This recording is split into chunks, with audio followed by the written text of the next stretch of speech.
Hello and welcome to New Filmmakers Los Angeles. I am delighted to be joined back by a New Filmmakers alum with a fantastic film, Acuitzeramo. I love it so much. We love Miguel. For those that haven't seen his film, let's take a look at a clip. Ya falleció Roberto.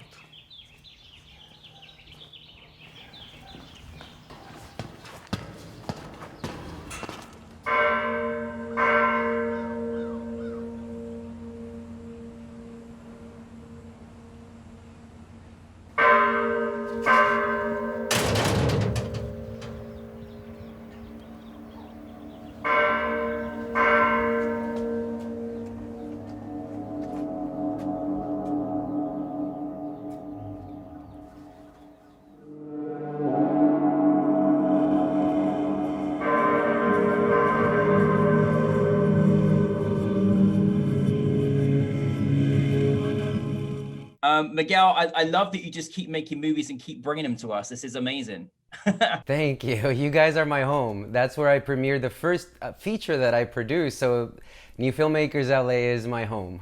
Well, it's you are home, and you know I'm so honestly every time you just make something, I just get excited about film again because you just make such amazing stories, and I just get captivated in this world. And this particular film, like I felt those hot tears in this one. It was magical, and I love that you filmed it in your beautiful hometown.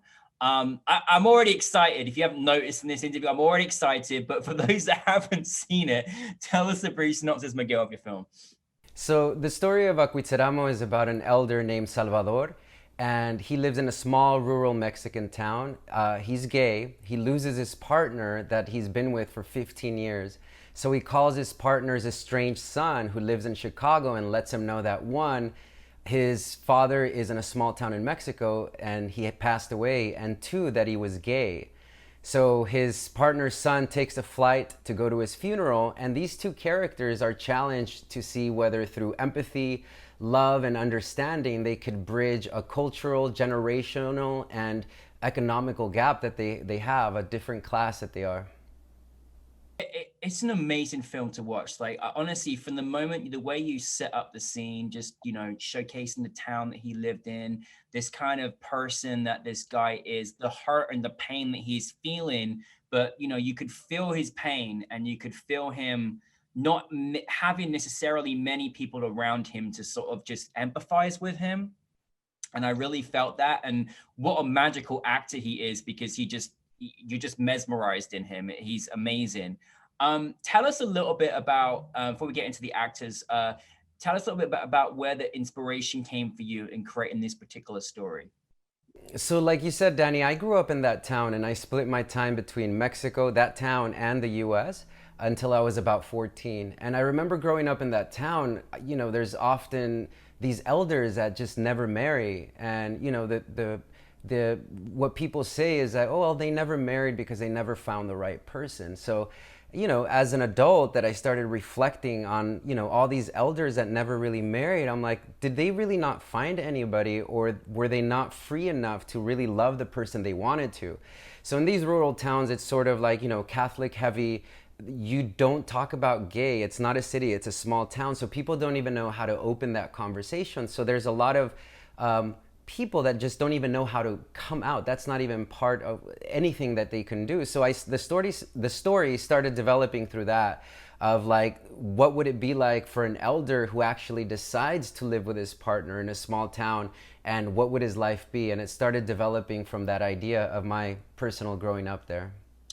Well, firstly, I mean, you certainly they should be paying you for the tourism of your town, because you put on it's such a beautiful town. Like I was captivated and I want to go there so bad.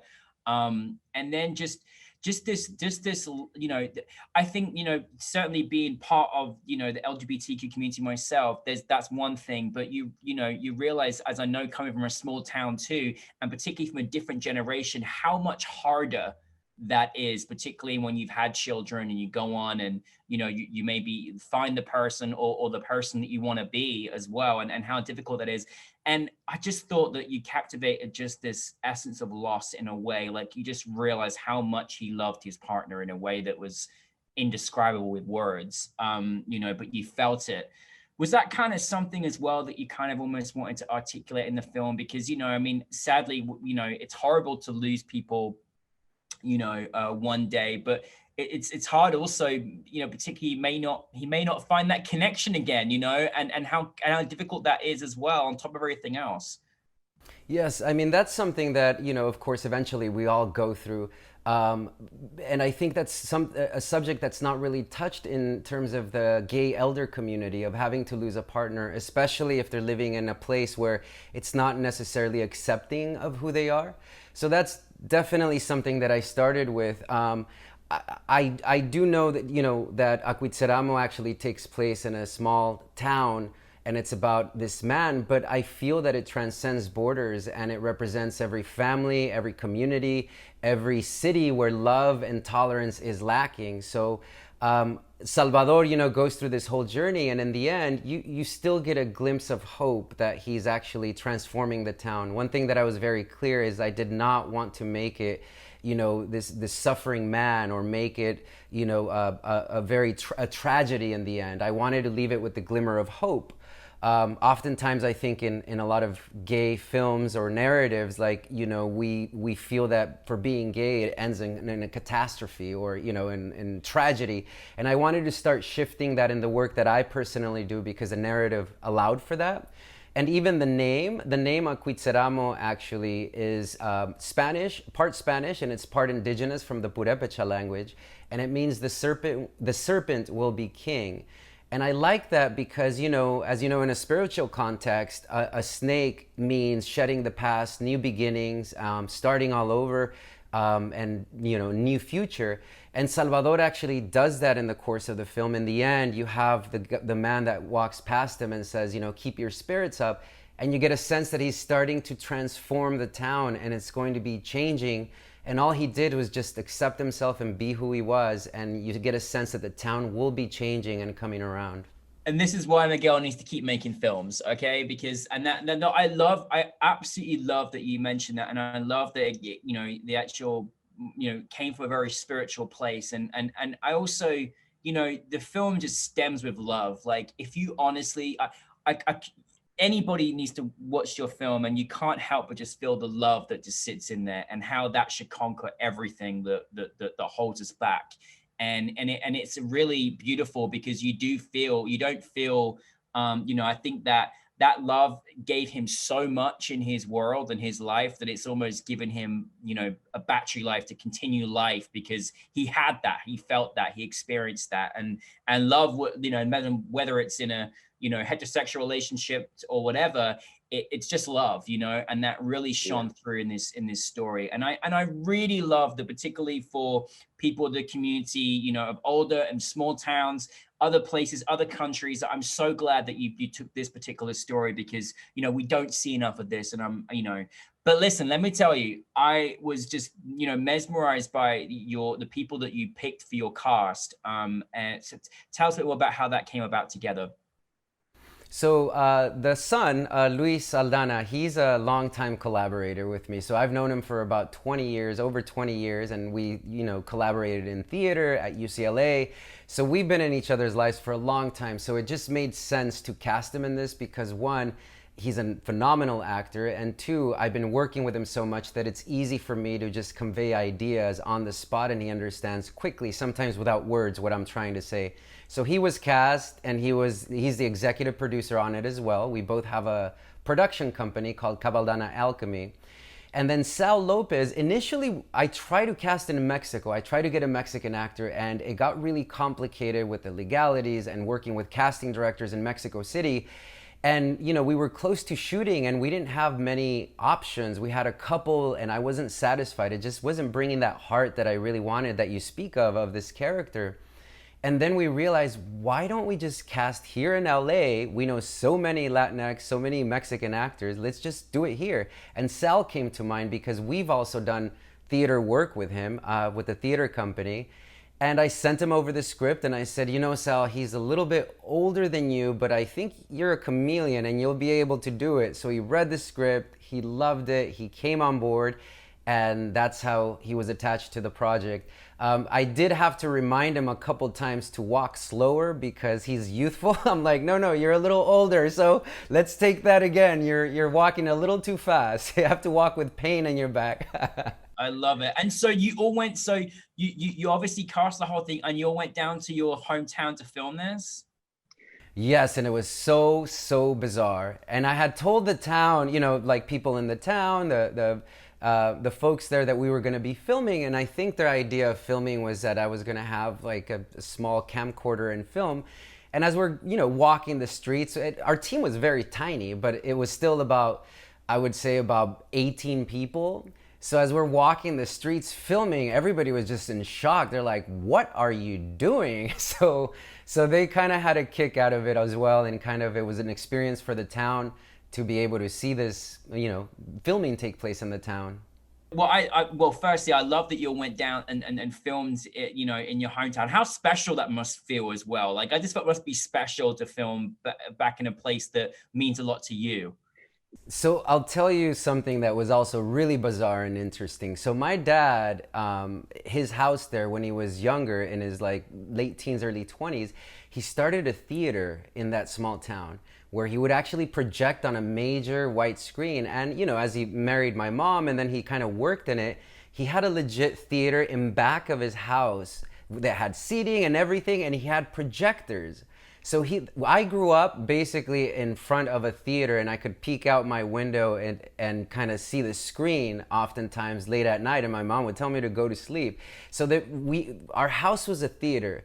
And then, you know, he came out here and, you know, he retired and whatever. Like now it almost looks like ruins, the back of the house. But what was really interesting when I was filming there, he plays a cameo in my film, and he was in front of the house. He's the older man that looks towards the bells and then looks back. So it was so bizarre, the whole kind of full circle that came through, that we were standing in front of my dad's theater, and he has a passion and dream for telling stories. And now his son was in front of him, filming him for a movie that he was now going to be in. So it was very, very surreal. Yeah. This is amazing, and I love that full circle right there, and you know, your creative family all being involved in the making of this film, which is wonderful. Yeah. I'm just so curious, Miguel. I always feel like, you know, with your films, there's always just you know, a great essence of morality and so much, you know, in there, and that I think that we can reflect on as, you know, as an audience. But what did you kind of want your audience to take from your film? Well, I was really interested in first opening up a dialogue with these small towns, and I wanted to make a film that small towns actually connected with, but that it was so universal that anybody would connect with, like I mentioned earlier. So I really wanted, first and foremost, to use it as a tool for people that may be living in these small towns and don't understand how to go about and come out, or maybe they think something is wrong with them in these small towns. That was one of my main purposes and goals, to kind of shed a light in what is happening, and know that because somebody is gay in a small town, they still have the utmost integrity, a big heart, and they're just human beings. And just the word gay or lesbian or homosexual does not make anybody a devil. And for these small towns to understand that, and also, you know, to make it cross borders and cultures and all that. The other thing that was really interesting is because, you know, I grew up both in the US and here, and it's just really, really tough to come out, and there are consequences when you actually do it. And in the case of the film, we have a father who was gay, and he ran away from his son because of fear that his son would not accept him. And then you have the son that was gay and never told his dad that he was gay because of fear his father would not accept him. So they parted and they never saw each other again. And you get a sense at the very end of the film that there was a whole lost connection between father and son because of their fear, because of the stigma of the culture, because of what they believed in. So also, in a sense, I wanted to convey of, you know, maybe giving somebody strength, that it's not worth the consequences of just kind of keeping it to yourself and just coming out and accepting your beautiful self of who you are. Oh, that's so wonderfully put, and there's so many different, again, you just incorporated so many different reasons of why, and why your film is important, and what it can do, and how you can just, save time of just, feeling something towards someone we just don't need to be, and I really love that you shine a light on the small towns, because it's sometimes a little bit more difficult in small towns. You feel a bit more isolated when you feel you're one of few people going through a certain thing. And I think, you really gave an essence of hope, and you hope that, I don't want to give away the ending for those that haven't seen it, but there's definitely a line of hope, and I'm like, oh, I hope they all just know each other, please. Like, I want that to happen, because I think they would not realize that there'd be a great support for each other. And I think that was great. And I just love that you just didn't put a right or wrong in it. It was just how it was. It was really wonderful. Now, what is it like? Because this was particularly special, because this month that you had with us at New Filmmakers was partnered with the Academy of Motion Picture Arts and Sciences.